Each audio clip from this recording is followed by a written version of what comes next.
فيلم ريبر ريتش، فيلم فكرته بسيطة ولكنها عميقة جدا.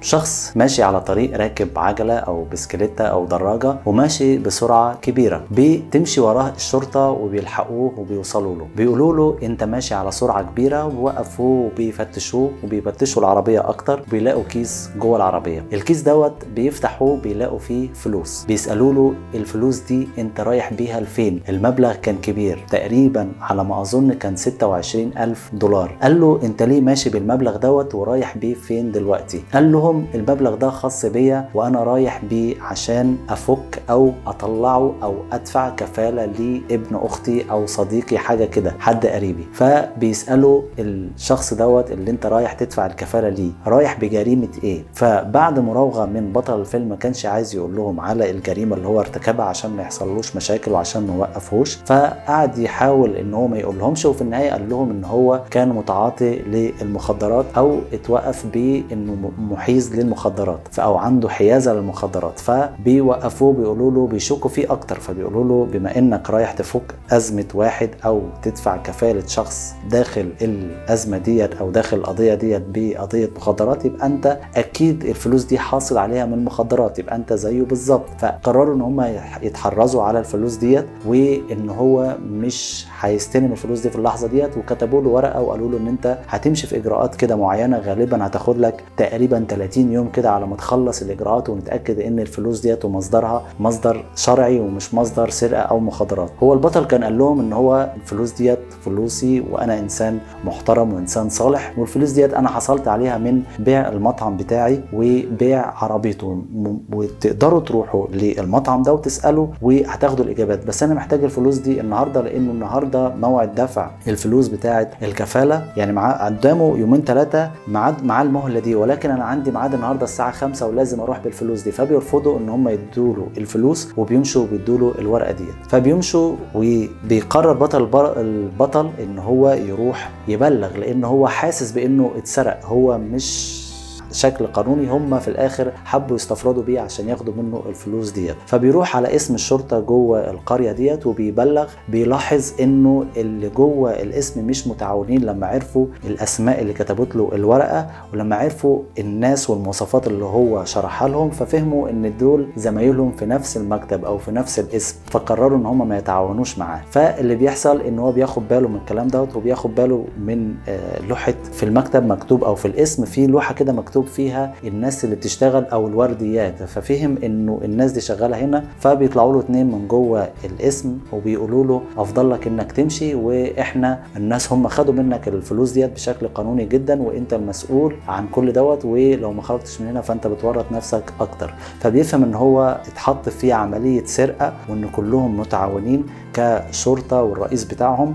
وان القانون مش هيحميه. الفكره كلها بتاعت الفيلم ان هو بيتمحور حوالين فكره قانون بيسمح للشرطة ان هم يستولوا على اموال المواطنين بطريقة ما قانونية. فهو دي فكرة الفيلم كلها، الشرطة اللي في امريكا. الفيلم كله بقى بيمشي معانا بالشكل دوت، فكرة انه شخص بيحاول انه يسترجع فلوسه دي في البداية عشان يقدر ينقذ قريبه من السجن. بعد شوية بيلاقي نفسه انه خلاص مش عايز الفلوس ديت، وانه بيحصل حاجة لقريبه في السجن فبيلاقي اصلا مفيش فايدة، فبيعوز كل اللي هو عايزه ان هو ينجو بنفسه، لانه دلوقتي دخل في عداء مع الشرطة. كل اللي يهمه بعد كده في باقي الفيلم انه ينجو بنفسه وانه يعيش حياة هادية.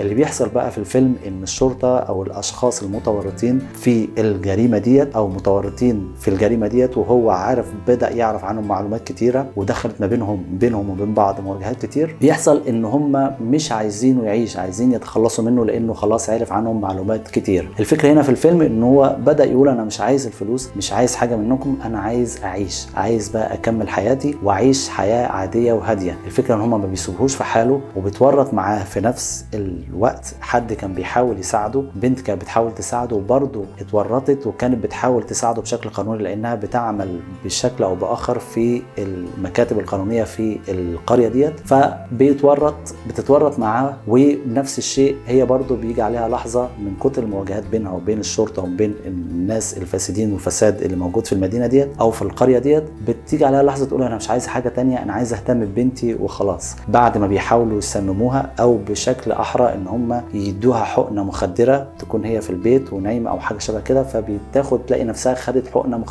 مخدرات. فده بيتعارض شويه مع اهدافها، لانه لو زوجها او طليقها عرف انها خدت حقنه مخدرات وانها بقت مدمنه، وده بيظهر في التحاليل، ممكن ياخد منها بنتها. فبتحاول تتكتم عن الموضوع دوت وما بتروحش تبلغ ان هي اتعرضت لاعتداء في بيتها وان حد اداها حقنه مخدره، لانها لو اكتشفت الحكومه او الاماكن القضاء ان هم او ثبت في المستندات انها تعاطت مخدرات بالشكل ده، هي تفقد حضانه بنتها وهتضيع منها بنتها وتروح لطليقها. فهي نفسها بتلاقي نفسها في لحظه معينه في الفيلم بتقول انا مش عايزه حاجه خالص ولا عايزه صراعات، انا كل اللي عايزاه ان انا اعيش انا وبنتي بعيد عن كل الصراعات دي. ولكن الاشخاص المتورطين او الفاسدين اللي في الشرطه ما بيقدموا لهاش الفرصه ديت، وهم بيحاولوا دايما يخلصوا منهم في باقي الفيلم.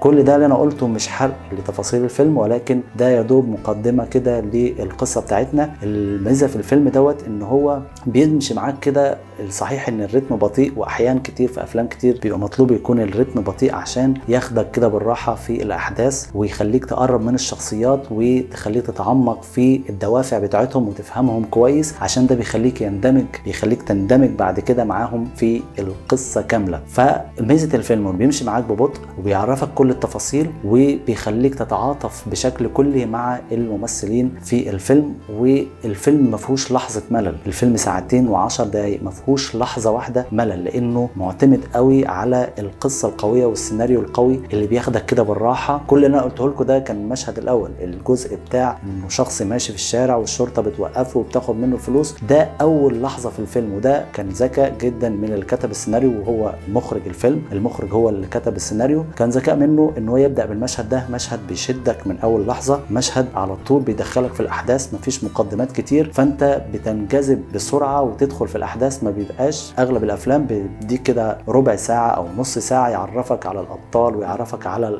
بدايه القصه والعالم اللي احنا هندخل فيه. انما الفيلم والافلام الذكيه بتعمل كده. الفيلم ده بدا معاك على طول في اكتر حاجه تشدك، واحد ماشي في الشارع لا بيع ولا عليه، الشرطه بتوقفه وبتاخد منه فلوسه، وبيبدا رحلته بانه يسترجع فلوسه دي الاول. ودي مش الرحله الاساسيه، ده الرحله بعد كده ان هو يتصدى للظلم ويتصدى للفساد اللي موجود في الفئه دي من الناس، اللي هو عناصر معينه جوه الشرطه في امريكا، وللقانون اللي ما بيحميش الناس، والقانون اللي بيسمح للشرطه في امريكا انها تستولى على اموال الناس او الاشخاص العاديين لمجرد الاشتباه. فده بيدي فرصه لرجال الشرطه بالفساد وبالسيطره على الناس اكتر.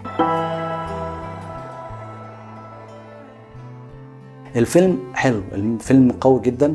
المخرج يعني لو هنتكلم بقى على الاخراج، المخرج كان عنده كام نقطه كده اشتغل عليها. اول حاجه الاكشن، الفيلم فيه مشاهد اكشن وهو يعتبر فيلم اكشن واثاره. اهم حاجه هنا ان هو ما اعتمدش على الاكشن المبالغ، مفيش هنا حركات كبيره ومبالغ فيها، مفيش جرافيك ضخم، مفيش انفجارات عظيمه، ولكن هنا في اكشن واقعي، ضرب واكشن من اللي انت بتشوفه قدام عينيك وتقتنع بيه، ولكنك بتقتنع 100% ان الحركات اللي بتحصل قدامك دي حركات حقيقيه ومؤثره وعميقه. بتلاقي البطل بيتعدى او بيواجه رجال الشرطه في مشاهد معينه، رجال الشرطه الفاسدين، بحركات بسيطه بيقدر يتغلب عليهم وحركات منطقيه، لانه اللي انا ما قلتوش ان بطل الفيلم هو اصلا جندي قديم في البحريه الامريكيه، فهو متدرب على الفنون القتاليه وعارف بالظبط امتى يعمل حركات معينه وتاثر على الشخص اللي قدامه وازاي يدافع عن نفسه. وهو في الاساس البطل الفيلم كان بنيانه قوي واسمر البشره، فعنده بنيان قوي ومش سهل يقدر يعني يواجه اي اعتداء يجي عليه.